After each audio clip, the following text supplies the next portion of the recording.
La Constitución española no contiene una cláusula general sobre la titularidad de los derechos fundamentales. Los preceptos que regulan derechos fundamentales en la Constitución utilizan expresiones diferentes en relación con la titularidad de los mismos. En ocasiones se utilizan fórmulas impersonales, como por ejemplo se garantiza. Otras veces los preceptos hacen referencia a los españoles y en algunas ocasiones los diferentes preceptos hacen referencia a todos o a todas las personas. Sin embargo, el Tribunal Constitucional ha descartado que la terminología empleada por los diferentes preceptos constitucionales sea concluyente para determinar a quién corresponde la titularidad del derecho. Esa titularidad, dice el Tribunal Constitucional, habrá que configurarla atendiendo a la dogmática de los derechos fundamentales. Todos los ciudadanos españoles son titulares de los derechos fundamentales, aunque ningún precepto constitucional así lo diga expresamente. Así se deduce de las disposiciones del título primero de la Constitución y también, fundamentalmente, de lo que dispone el artículo 13 de la Constitución española. La titularidad de los derechos se adquiere con el nacimiento.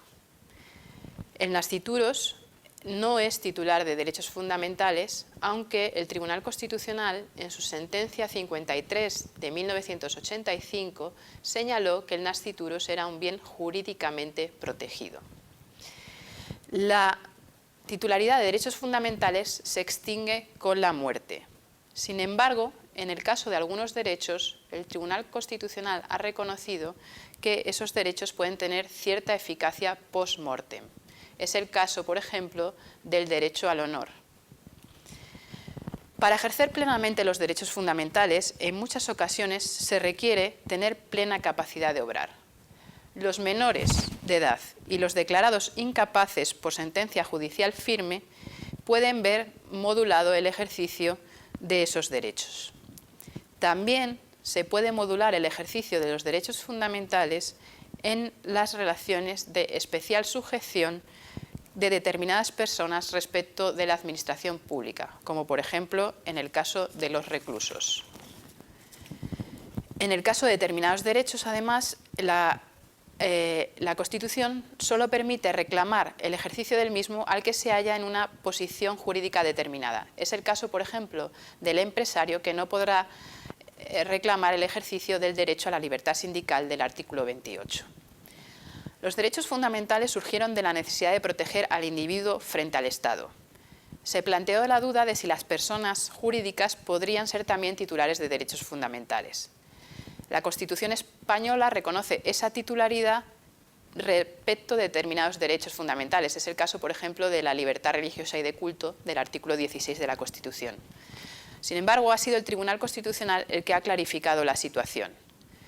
Los derechos fundamentales rigen para las personas jurídico-privadas nacionales en la medida en que, por su naturaleza, sean aplicables a ellas y sirvan para proteger los fines para los que dichas personas jurídicas han sido constituidas.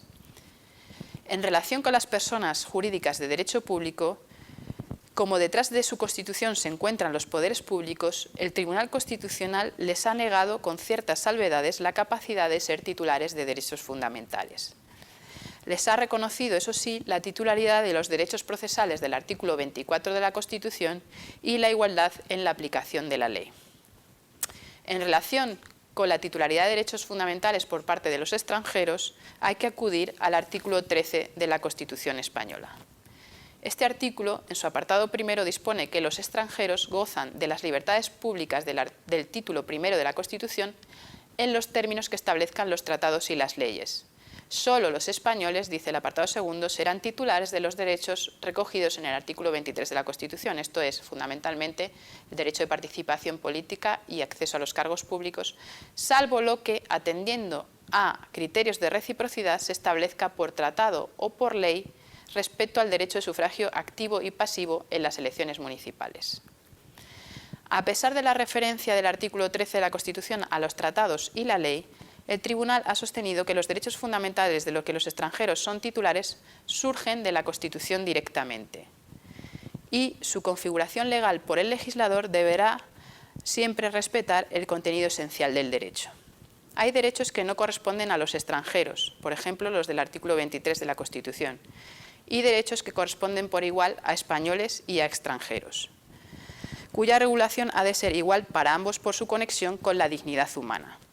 Hay derechos que corresponden a los extranjeros que no tienen esa vinculación con la dignidad humana y el legislador se le permite introducir diferentes de tratamiento entre los españoles y los extranjeros. Pero en este caso el legislador no es libre por completo de establecer el contenido de ese derecho. En fin, el extranjero que se halla en situación irregular en el territorio nacional tiene aquellos derechos que se disfrutan por el hecho de ser persona, por su conexión con la dignidad humana.